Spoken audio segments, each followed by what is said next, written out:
I'm gonna stick beside him. And that's what you're gonna settle for. I'm gonna stick beside him. Welcome to my channel, guys. So in today's video, we're doing a recap of episode 11 of Love is Blind. Let's get into it. So it starts with Madison on the phone with her mom saying that Joe has left. And Joe hasn't left. He's still in the damn building. But based on the conversation, based on what we've heard, is that they actually broke up, but they actually react it for us to be shown on the cameras. Yeah, it made a lot of sense after hearing that, because things were not adding up. I was confused. And the tea is, after the whole shooting thing, they went to like a cute get together with some of the pod squads, you know, including Casey. And Joe was having a conversation with Casey. He was giving a little flirting, you know. So that's the tea we got from there. So Madison says in the confessional that Joe kind of broke things off, because he basically says, you know, after the whole shooting, they got a little overwhelmed, and he's not going to make it to the altar. And that Madison is not his person, like he's not feeling it. The fact that man was trying to gaslight you to have doubts, that should have been a takeaway. So now they're sitting down having their one-to-ones for us, because they broke up before and they're giving us some acting here. And she started to beg this man, press him, and says, you're going to miss a lot of things about me.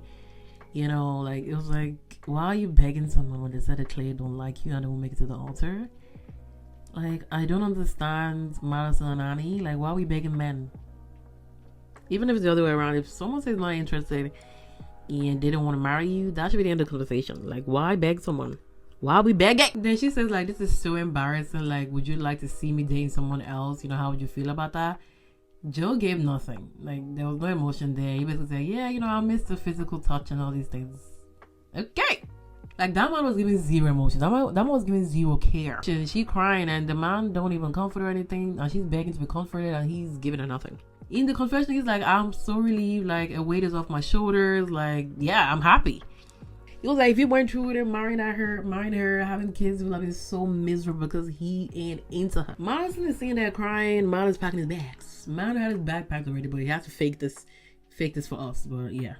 And the fact that when she's like done with her tears, she goes to him and says, you know, I still enjoy this experience with you. I'm like, girl, please. This was hard to watch.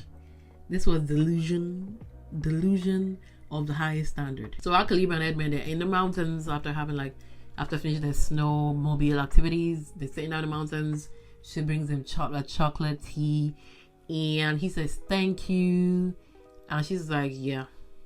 When he said yeah, I knew something was up. She basically tells Edmund that his behavior is giving fakery, like he's different on and off camera, he's acting for us kind of thing. She basically says the old issue happened when he basically heard that the theme of their wedding is going to be Western. And he was frustrated about it. He's like, no, like, he don't want that. It was very pissed off.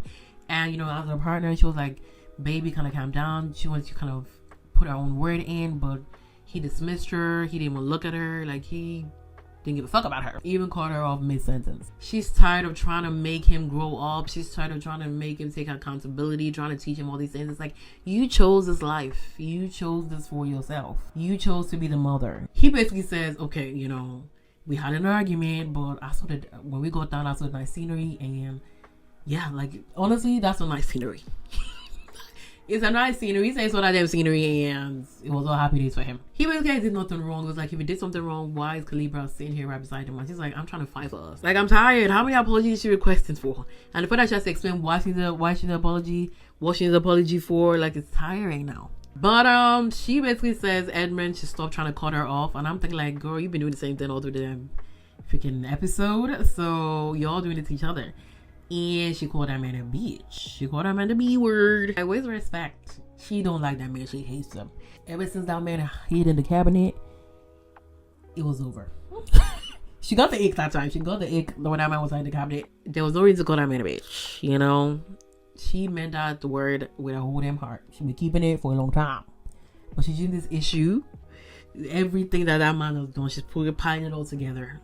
She's making herself look like a damn villain. Because everybody knows who Edmond is. He's very transparent about it. You don't take accountability. He did nothing wrong all the time. He's a nice guy, you know? He's the nice guy. So, this passive aggressiveness coming from Kalybriah, I don't know these things that this man has done into issues. Okay, you know, but I'm not going to feel anything for you because you already know what to do. She was like, you know, after she saw that and B word that she's been trying to hide for a long time, she's like, that's what you do. You push me out of character. Kalybriah, that's your character. That's your character. Leave that damn man alone. You know, he's the victim now. Next, we have Ali's mom giving him like a, you know, advice, you know, on marriage. Basically says, you know, if your partner don't like certain things, don't do it. You know, don't be out all day leaving your girl at home. Vice versa. Y'all should just stay home and do the damn laundry, do the dishes, all these things. So your mother knows that as a human being, not just as a woman, you should be doing some cleaning, some basic necessities. You know this. But you chose to do all, you know, feminist, all woman up kind of vibes, you know, that you don't do the cooking, don't do the cleaning. But your mother's saying facts here. She's talking about domestic activities must be done. Stop just trying to be a posh girl kind of thing. You just stop that crap. Your mama's exposed you. So Meg basically said that she's still looking for houses. And I'm thinking like, Meg, like, why is she the only one looking for houses? You guys are together. You're going to be married. It should be both of you looking for houses. She was like, you know, I'm looking for some houses. You know, I haven't found any yet, but we're going to find one soon. And Jordan kind of put his foot down and says, we're going to find a house and I'm going to be there. Okay, the man has spoken. So we have Kalybriah and Edmond. So the son has brought his mother's flowers. That's what it was giving. Man has been pressurized to do these things. And the man has to be taught how to apologize, how to treat a woman, how to treat Kalybriah, I guess. His mother, like, honestly, Kalybriah is a damn coach. He's coaching this man to be a man. And he brought her flowers and sincerely apologized for everything. He's reflected on the whole issue. And he doesn't want to lose her. And she basically said, when I was out there mountain, you know, I was about to take my ring off. I was about to throw it up. Like, you've manned up now. Like, I can see. It's like, what is this? Like, why is your woman, your wife telling you that you're a man now? You're bringing flowers. Like, what is this? She was like, you've manned up now, you know, for bringing me flowers. You know, that shows, like, you know, you're changing. She basically says, you know, now I'm going to work on my patience, you know. Me calling you out of your name, that's not me. That's not me at all. I apologize for that. You've helped me to grow. And he says the same thing. I'm like, what growth? Kalybriah, you're the one teaching them, giving me life lessons, you know. You're the one teaching them how to apologize, all these things. Oh my God. And the fact they're talking about children and all these things, like, why are we faking for the cameras, Kalybriah? Why are you faking for the cameras? So we have Kalybriah and Edmond in the park roller skating, and she really tells Edmond to show her his skills and everything. It was kind of embarrassing to watch because it's like, this is not the look. This is not the look. It's not giving partnership. It's not giving, like, you know, we're getting married kind of look. It's giving mother and son. She was like, you know, show me your skills. Don't fall off. Like, it was giving baby. You're babying him. Kalybriah, is this your man? And that's what you're going to settle for. I'm gonna stick beside him. It is what it is. Next question. Megan confronts Jordan and said, like, you only give me like one word answers these days. Like, you don't talk to me. And he was replying with one word answers, which would piss me off, you know. He was like, yeah, I'm pissed off already. I'm pissed off of Meg already. And she talks about, you know, work is like a big part of your life. You don't talk about it at all. Like, what's going on kind of vibes. And he's like, girl, I'm tired. I work like over 10 hours. You know, I'm talking to people every damn day. You know, I got a kid. I got things to do. And the fact that Megan is trying to say, like, we're on the same boat here. He's like, no, we're not on the same boat. They're actually not on the same boat. He's like, no, like, you got a bigger boat than me.